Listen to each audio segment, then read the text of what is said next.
Let me hit the record button.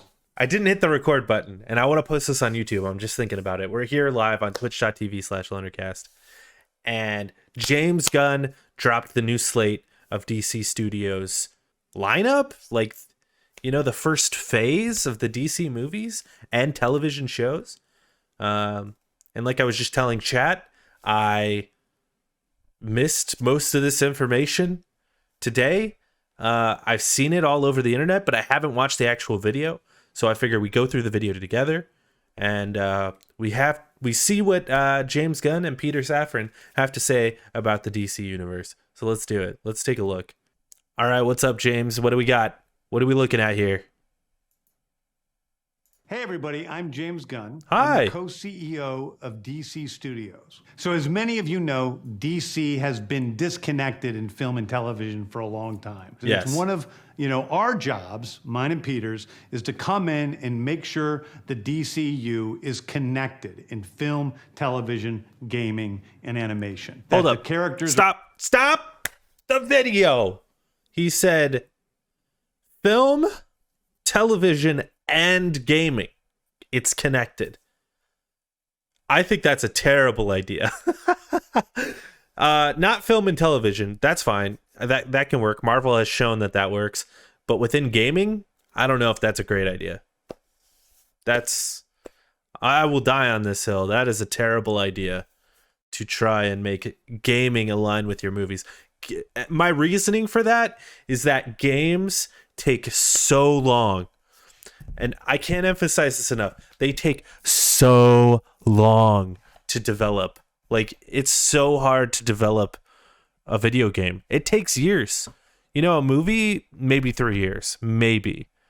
A game could take up to 7 years. Like, seriously. How long has it been since Rocksteady dropped the last Batman game? When was that? 2014?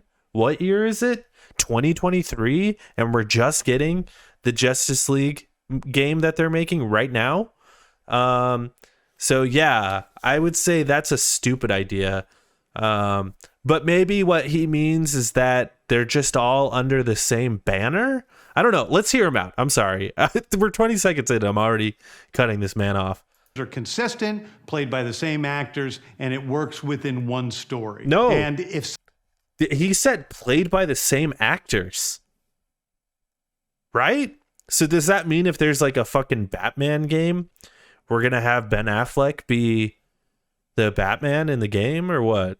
What does that mean? something is outside of that, like Matt Reeves' Batman or Todd Phillips' Joker or Teen Titans Go, that it is clearly labeled as DC Elseworlds, outside of the mainstream DCU continuity. Okay. So we're going to have things that connect to the DCU, but also have Elseworlds thing, and they will label it all Elseworlds, including video games will be called Elseworlds. I don't know. The gaming thing is really my biggest trepidation here. But anyway. Peter and I have gotten pretty lucky in terms of the 4 projects that are coming out over the next year. First, we have Shazam! Fury of the Gods. Shazam has always been off kind of in his own part of the DCU, so he connects very well. That moves directly into The Flash. That was James Gunn saying Shazam doesn't fucking matter.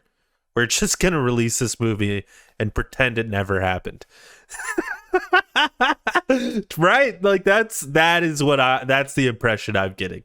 Fantastic movie that I really love that resets the entire DCU. Wait. Fantastic. He's lucky in terms of the 4 projects that are coming out over the next year. First, we have Shazam! Fury of the Gods. Shazam has always been off kind of in his own part of the DCU, so he connects very well. That moves directly into The Flash, a fantastic movie that I really love that resets the entire DC universe. This man's still hyping up The Flash. I guess you have to. And he said it's going to reset the universe? The Flash. I mean, yeah. So that's like the linchpin between his universe and the old DCEU, Zack Snyder's. What about the Ezra Miller of it all? I doubt he addresses that, but he seems still pretty hyped on The Flash, so Then to move into Blue Beetle, a fantastic film about a kid who's a marvelous part of the DCU, and then into Aquaman 2, which leads to... Okay, so they cut there. He definitely said more about Blue Beetle that I want to hear, but they cut all of that shit out. I want to hear what he had to say, but they just cut all of it out. They're just like, he's a kid and he's a big part of the DCU. They cut that all out. Then to move into Blue Beetle, a fantastic film about a kid who's a marvelous part of the DCU, and then into Aquaman 2, which leads directly into our next few projects, which I'm going to tell you about. So if The Flash resets the DCU, but Aquaman comes out after The Flash, does that mean that Aquaman takes place before The Flash, even though it comes out after? Or is Jason Momoa going to remain as Aquaman in the DCU? How does that all work? I don't know. Now. So Peter and I, along into our next few projects, which I'm going to tell you about now. So, all right, Peter tell me. and I, along with a group of very talented writers, have started to map out an 8 to 10 year plan of what DC Studios will be in film, television, and gaming. This first chapter is called Gods and Monsters. Now, this, what I'm about to tell you, is a part of the first chapter. It's not the entire first chapter. The first project is Creature Commandos. Creature Commandos is an animated series. Okay. I've written all the episodes. Something we're going to... He said he wrote the episodes. So James Gunn wrote this animated show, huh? Do that's a little bit different at DC is we're going to have characters move into animation, out of animation, usually having the same actor play their voice as who plays them in live action. That is interesting. They're going to have the same actor do the animated stuff as the... I mean, I guess Marvel has kind of dabbled in that with, like, you know, the what ifs and stuff. But that's interesting. So if they want to tell, like, a big story that's hard to tell in live action, they could just do it animated and bring those actors in for probably way less cost, too. Oh, that's so weird. That is so weird. The next project up is Waller. This is a story of Amanda Waller, played by Viola Davis. Hell yeah. Viola Davis. Okay, so Viola Davis is coming over to the DCU then. That's fucking awesome. And she was always the best part of the DCEU. So, hell yeah. Let's go. And this is a TV show, live action TV show on HBO, I imagine. This is going to team up with members of Team Peacemaker. And this is a story that's been created by Crystal Henry, who did Watchmen, and Jeremy Carver, who created the Doom Patrol. It is a fantastic story that's out of this world, and I can't wait for people to see it. Okay, next up is the big one, the true beginning of the DCU. This is called Superman Legacy. This is being written by me. I'm in the middle of it. I'm having a great time doing it. And Superman will be released into theaters July 11th, 2025. July 11th, 2025. Superman Legacy. And you notice they use the All-Star Superman photo there. That could just be because it's like a iconic image, but who knows? Maybe they'll lean into that storyline. But that's sort of a short run of Superman. I don't know. I imagine that's not what they're going to do. I imagine they're not going to do All-Star Superman. Maybe take elements of it, but... Okay, the next thing is a big premiere HBO television series called Lanterns. This is a story of a couple of Green Lanterns, John Stewart and Hal Jordan. Okay. And we have a few other Lanterns peppered in there, but this is really a terrestrial-based TV show, which is almost like True Detective with a couple of Green Lanterns who are space cops watching over Precinct Earth. That sounds sick as hell. Hal Jordan and John Stewart being fucking Matthew McConaughey and Woody Harrelson. That sounds sick. Hell yeah, dude. Let's go. I'm into this. I will watch this. Fuck yeah. they discover a terrifying mystery that ties into our larger story of the DCU. Next is a big movie called The Authority. The Authority is a passion project of mine. It's based on the marvelous Wildstorm characters we are now bringing into the DCU and will interact with all of our primary DCU characters. The Authority are a group of superheroes who think the world is broken and they want to fix it by any means necessary. I think it's a very different look at superheroes. We're doing a television. I've never heard of The Authority, so that's interesting. Be interested to see what that's all about. Series called Paradise Lost. Paradise Lost is the story of Paradise Island, usually known as Themyscira, which is the birthplace of Wonder Woman. It's almost like Game of Thrones with Westeros, but with all of the inhabitants of Paradise Island. The introduction of the DCU's Batman is The Brave and the Bold. The Brave and the Bold is the story of Batman and his actual son, Damian Wayne. This is based on Grant Morrison's great comic book run. Damian Wayne is my favorite Robin. L take.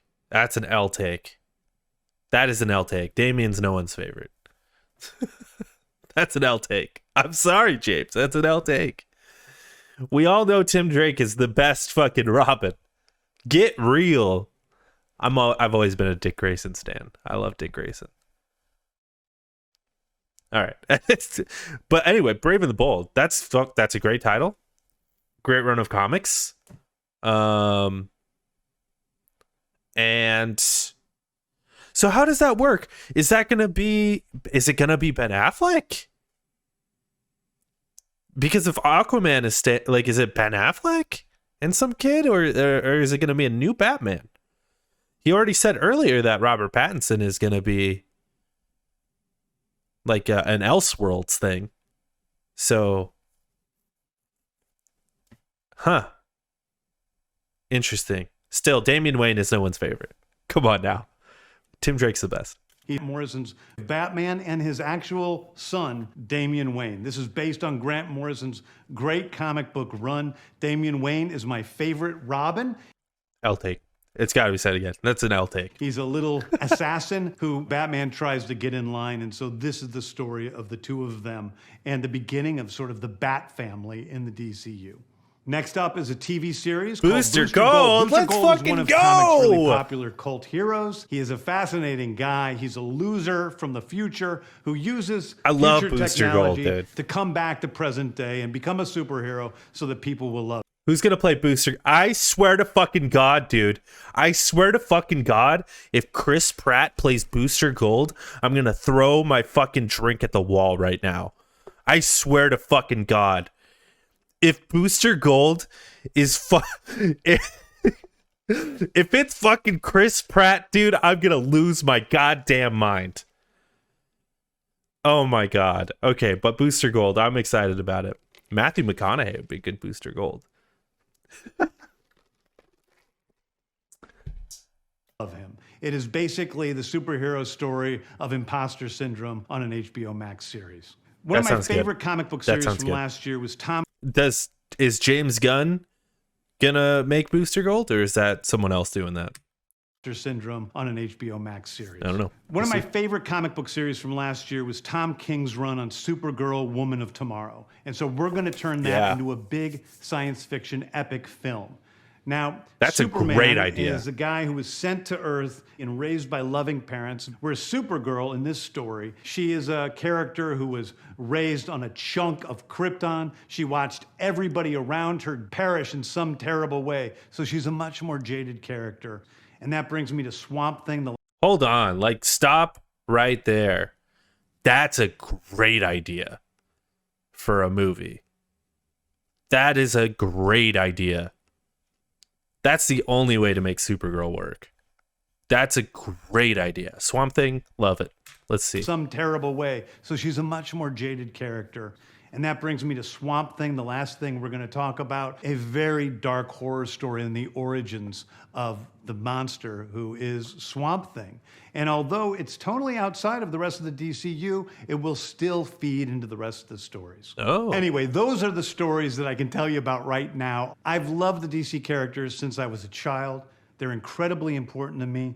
I knew that this was a once-in-a-lifetime opportunity to do something very different. One of the things that's very important for me in all of these movies and TV series is that the director's vision and the vision of the writers and all of the creators is unique and something special. Storytelling is always king. That's all that matters to us. And I want to be true to those stories. I want to be true to you guys and really give you something different than you've ever seen before. Anyway, thank you, everybody. I appreciate you watching. I hope this was exciting for you. It was. It's really exciting for me. And I can't wait to start to dive into these stories with you guys on this grand adventure.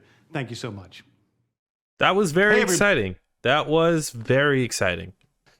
So let's just run down this again. Like let's talk about this for a second. Then we'll play some Hi-Fi Rush right here live on twitch.tv/LunderCast. We got it. We're here. It's called Gods and Monsters. Interesting title. Interesting to go that route instead of like, you know, the street level guys first. But hey, I'm here for it.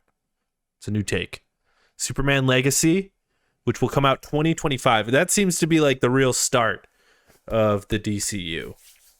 So that's going to be cool. Written by James Gunn. Gonna love that. I wonder if he'll direct it. He probably won't direct it, right? Like he doesn't have time for that. But he'll write it. Supergirl, Woman of Tomorrow, which is an adaptation of Tom King's comic, which is such a good comic and such a good idea for a movie. That is a fantastic idea, and I'm glad they're going for it. Because, there's a lot of different ways you could do Supergirl. You could do the, like, traditional, like, Supergirl is Superman's cousin, there to watch over Clark or whatever. It's just kind of lame. And, like, we saw it on that Supergirl show, which was fun enough. But, like, come on. Like, that's not really interesting. This is interesting. Like, that is probably my most excited announcement from this whole thing. The Brave and the Bold introduces the DCU's Batman. I'm still questioning whether or not that's going to be Ben Affleck or not. Like, Ben Affleck would be a good age to have, like, a son. Maybe he's a little too old. Too old? Maybe. Because this has to be after Jason Todd, though. And we saw Jason Todd with Ben Affleck. So, like, do we get Ben Affleck back? Or do we get a new Batman? Or do we get Robert Pattinson? Like, what the fuck? I don't know. There's no way. I can't imagine them getting another fucking Batman, dude. Like, there's been so many goddamn Batman. Like, do you get another one? Christian Bale, maybe? You bring him back? That'd be fucking weird. I mean, we did see Christian Bale's Batman, like, fuck with Talia, so, like, it would make sense that Damian would exist in that universe, right? Because him and Talia fucked. I don't know. Swamp Thing, that's cool. He didn't really give us much information other than it's like a horror thing. That's cool. Random. These are like not what I expected to hear. I mean, Superman, Batman, that makes sense, but like everything else was kind of an interesting choice. Oh, you know, it was like really hype. Wait, what's this here? Gunn says, let's see what happens regarding Ezra Miller's future as the Flash. While the upcoming Flash movie is a pivotal turning point for the new DCU, what will happen with the Flash moving forward is uncertain. Flash star Ezra Miller made headlines throughout 2022 for numerous legal issues, leaving their future with the DC in question. We recently heard that some Warner Bros. Discovery executives are still willing to work with Miller. Gunn wouldn't answer one way or the other, saying, let's see what happens, Gunn said. When the time is right, we'll have the conversation. Oh, that's him saying, like, nah. That's him saying we have a movie with him in it, but, like, nah, dude. You gotta let Ezra Miller go. You know? Paradise Lost is a cool idea. I wonder if that introduces Wonder Woman. Like, it must. It must. Like, if we're getting Batman and Superman stuff, like, this Paradise show must introduce Wonder Woman in some way. It must. Yeah, Shazam is whatever. I don't know. Anyway, that's super interesting. I am compelled. Can't wait to see like what we get. I also saw that they announced that the Batman's coming out in like 2025 or something. That's crazy. Or the Batman 2, the Robert Pattinson one. That's crazy. That's a long time. I don't want to wait that long. I'm going to be fucking ancient when that movie comes out. I'm going to be like fucking 65 years old by the time all these movies come out. It's insane. I don't have that much time left on this earth, bro. I'm gonna be like 92 by the time we get the second Superman movie. By the time we get to Justice League, I'm gonna be off this fucking earth, dude. It drops when you get out of school. Yeah, that's fucking nuts, dude. That's fucking nuts, dude. Anyway, I'm gonna end the recording. I'll edit this later, and we're gonna make a YouTube video.